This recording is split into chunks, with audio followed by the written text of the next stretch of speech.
Today we're at Protea Hotel to talk to Patrick Bitature, the chairman of the Uganda Investment Authority and the CEO of Simba Group of Companies.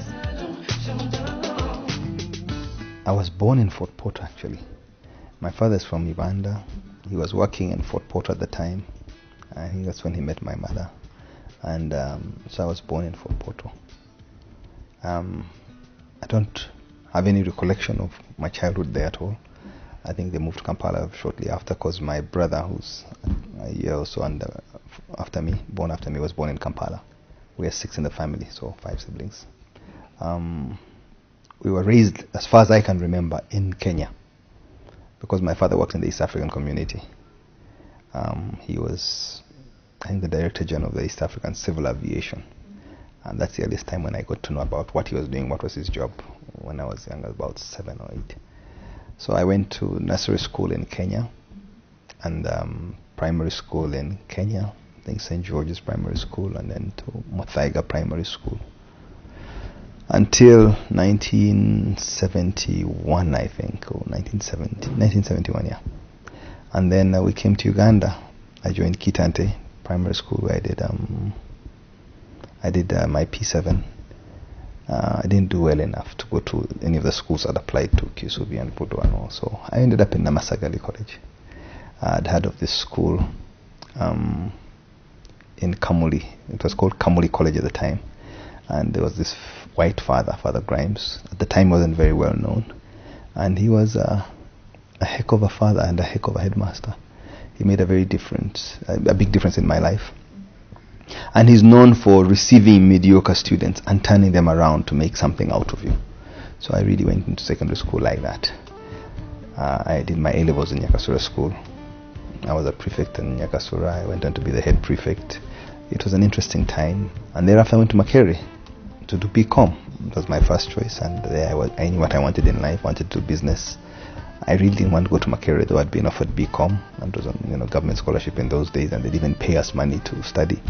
But my mother convinced me to do BCom, but my heart was in business.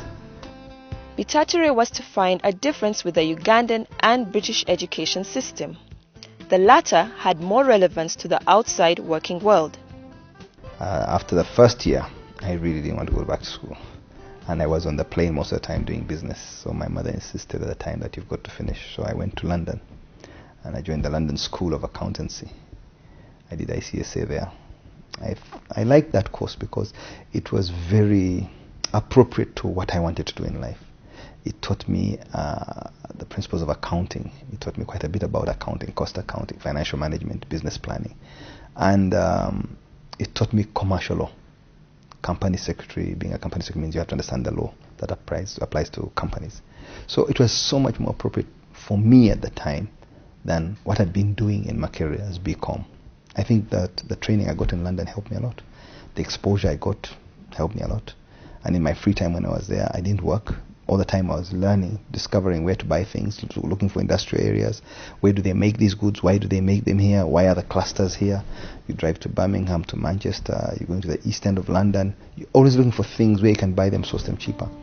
And so that's how I spend my time. Like many Ugandans at the time, Bitature was to live in exile. In 1986, when President Yoweri Museveni came into office, Bitature, who had been a youth representative of UPM, the Uganda People's Movement Party, returned to Uganda. By the time I came to university, that was when Obote didn't come in. It was elections for Obote, and then Obote came in, UPC won the elections, and then I had to leave the country. Also because I was campaigning for UPM in Northcote. I was the UPM rep there. And it didn't go down too well for UPM. So when these people went to the bush, some of us had to go, but we didn't know which the bush was, and they had left us, so we went to study. But somehow we got caught up in the network there. So when Museveni came back, that's when I had finished also my studies there. Very interesting times. Those days, we began a shop on Loom Street.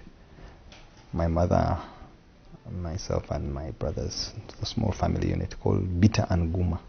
Bitature and Baguma. And that was our base. We didn't have much capital. It was a shop. Those days was an allocation from the custodian board. And we began by buying textiles, buying a bit, whatever you could get on credit. And some people were supportive, very supportive in the early days. I remember Mzee Mukwan was extremely supportive. And then I went into the nightclub business, Tropicana 110, which was very successful for about 5 years. And it was a part of my life, I guess, that was interesting. It was very nice hosting so many people in a nightclub and getting them to pay you for hosting them. But I settled down, I got married, and I couldn't continue that kind of lifestyle. At that time, I had also bought an Genoa, which I consequently sold to Charlie Lubega. I got married and I had to have a decent job, a decent way of living according to my wife. So I began running a tour and travel. I ran a video store, and then I got into the telecom business. And I guess, so it's been, I just kept opening up new businesses every 2 years. I like to start a new business, a new challenge.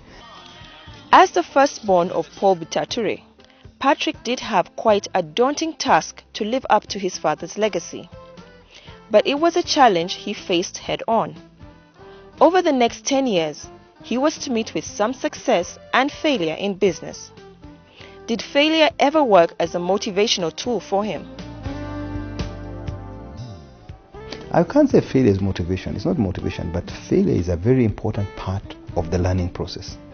The lesson, if you make a mistake or you fail somewhere or you lose money, the most important thing is not to lose the lesson. So you learn from it. And I have learned from so many mistakes that I've made along the way. In fact, I've learned more from my mistakes than from my successes.